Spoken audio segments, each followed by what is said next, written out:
Thank you, Deputy Speaker.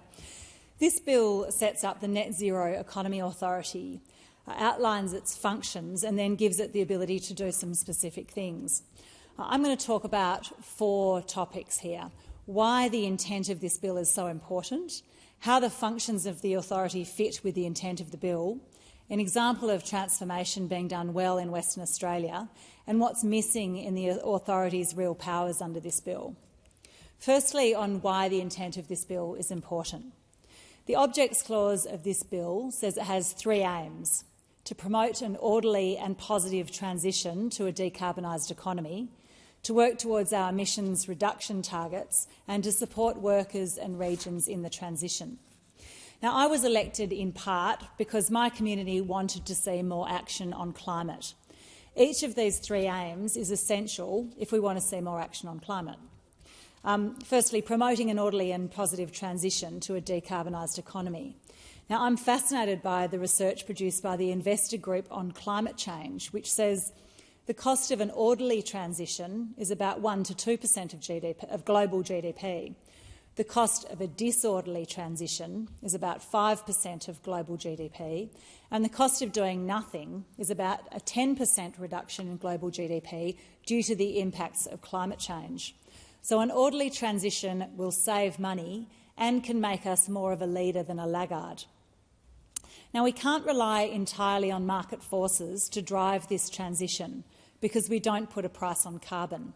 It's known as a negative externality in economics. We all pay for carbon pollution, but the producer of the pollution doesn't pay.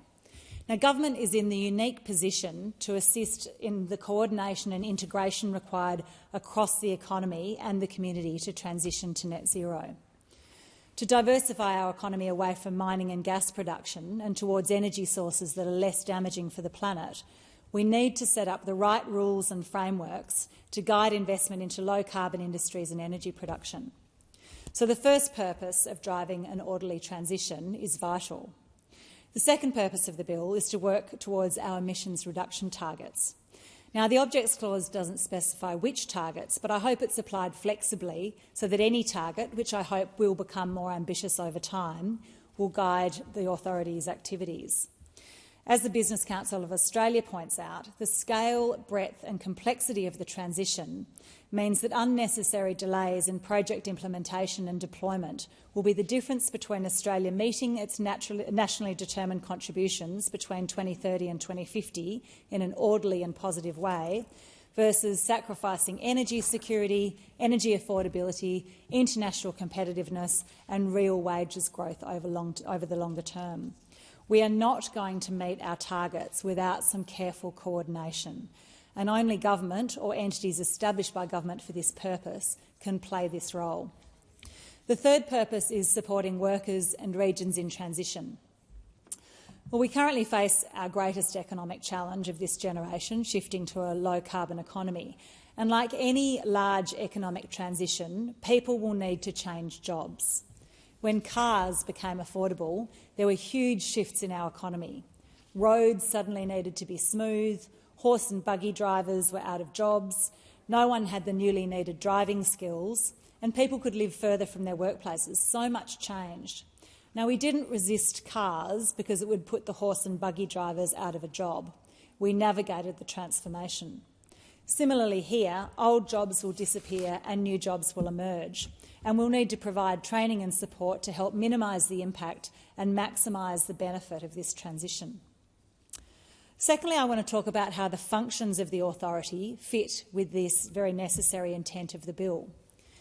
The authority's functions include consulting and cooperating with persons, organisations and governments to support Australia's transition to a net zero emissions economy, facilitating public and private sector participation and investment in net zero transformation initiatives. Thirdly, supporting workers in emissions-intensive industries to access new employment or improve their employment prospects, and supporting and delivering educational and promotional initiatives about the transition. Now, these functions are pretty broad, but they're also soft: consulting, cooperating and facilitating. It does have a more active function in supporting workers, and the bill goes into some detail on what that support looks like, and I'll talk about this more in a bit, but most of the functions are soft. Now, for me, there is an elephant in the room. I'm very interested to see what role the authority will play in relation to decisions made by government that are inconsistent with our path to decarbonisation. Getting off gas will be an essential part of how WA and the world decarbonises. A few weeks ago, the government released its future gas strategy. Now, despite the fact that we know the world needs to use as little gas as possible for as short a time as possible, this future gas strategy reads like an expansion plan, not a transition plan. There's a jarring inconsistency between the future gas strategy and every other action the government is taking to decarbonise. Alan Kohler, as he so often does, applies a bit of common sense and asks, what is the point of all the other work we are doing to reduce emissions when it's all undone by these huge gas projects? So what will the authority do when it sees these inconsistencies? I suppose it will consult, cooperate and facilitate. It's going to take a lot of consulting, cooperating and facilitating to work through the mixed signals we're sending on gas. Without stronger functions in relation to these long-term planning inconsistencies, the government will have to be accountable for these decisions and these mixed signals.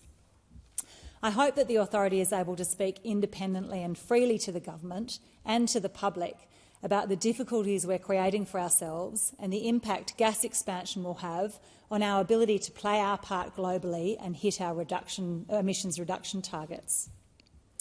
Next, I want to talk about the WA context and a positive example of how transition can be supported. As so many of you know, my home state of Western Australia is a key piece of the net zero puzzle. We cannot decarbonise without Western Australia, and Australia will not reach its net zero goal by 2050 without WA. Now, we have a challenge ahead in getting off gas, as I've mentioned, but in WA we do have a great example of how this might be done, looking at how WA is getting off coal in retiring the WA state-owned coal power stations in Collie in our southwest by 2030. Collie is home to 9,000 people and 1,250 jobs in the coal mining and coal-fired energy industry. In 2019, it was identified that due to the uptake in rooftop solar and renewables, Collie's power stations would close progressively between 2023 and 2029. This obviously had huge ramifications for the Collie economy and workforce.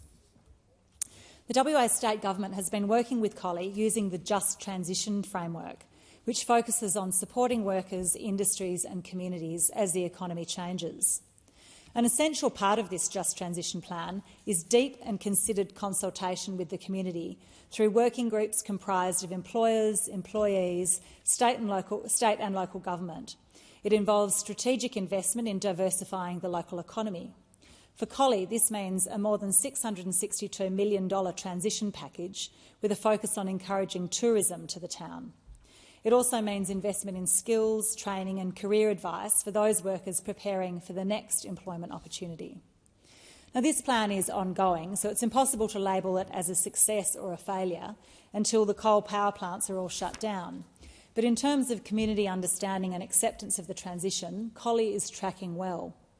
The Just Transition Working Group is crucial in the success of this plan, making sure that community, government, employees and employers are meeting in Collie regularly to make sure communication and education is prioritised. I think Collie is a great example of how government can have a positive impact by guiding big economic change. Lastly, I want to talk about what's missing in the authority's real powers under this bill. The bill goes into a fair bit of detail in relation to how it can support workers in emissions-intensive industries to access new employment. The authority can enable workers to access new employment or other opportunities or acquire skills to improve their employment prospects. I welcome the amendments the government has made in response to the Business Council of Australia's concerns. However, I have two concerns about the scope of the energy industry's jobs plan, which supports workers just like the Collie Just Transition Plan does. The authority's role is only triggered by the closing of a gas or coal-fired power station, and support is only available for workers in these closing power plants. No other emissions-intensive project, like a mine or other extractive project, is covered by this plan unless there's a power plant associated with the project.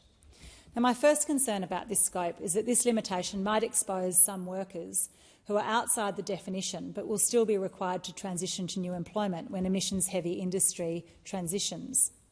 My second concern is that there's an argument to broaden the scope so that the authority also has oversight of new transformation areas, particularly those in new renewable energy zones that will require massive upskilling and diversification. An effective authority should be focusing on coordinating targeted areas in Australia where there are opportunities to build alternative, cleaner energy industries and economic diversification. There's a perfect opportunity for the authority to apply similar leadership as it will in assisting coal towns transition away from coal, to assisting renewable energy zone towns to transition to new energy projects. For this reason, I'll be supporting the member for Indi's amendments.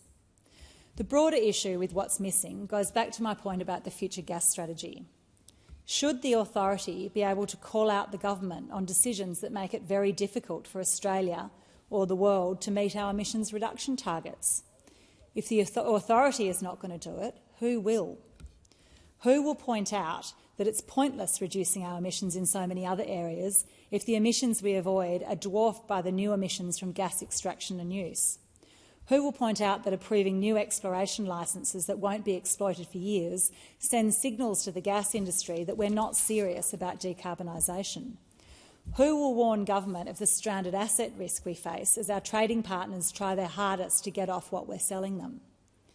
Because climate is one of the biggest challenges we've ever faced, we don't have a legislative framework to make decisions that prioritise climate action. So we attempt to block massive gas projects using the imperfect tools we have, such as environmental legislation focused on biodiversity. If the authority isn't going to be the voice of reason on our conflicting decisions about our future, who is? In conclusion, I believe the Net Zero Economy Authority has the potential to make a positive difference to how Australia decarbonises, and I will be supporting it. But it would have a better chance of delivering on its lofty objects if it could support workers not only to transition out of a career but also into a new decarbonised industry. I'll support the member for Indi's amendments on this topic. It would also have a better chance if it could support workers in all emissions-intensive industries, not just coal-fired or gas-fired power station closures. And importantly, if it was required to give frank and fearless advice to the government, which includes challenging policies and approaches that are inconsistent with meeting our emissions targets, such as the future gas strategy.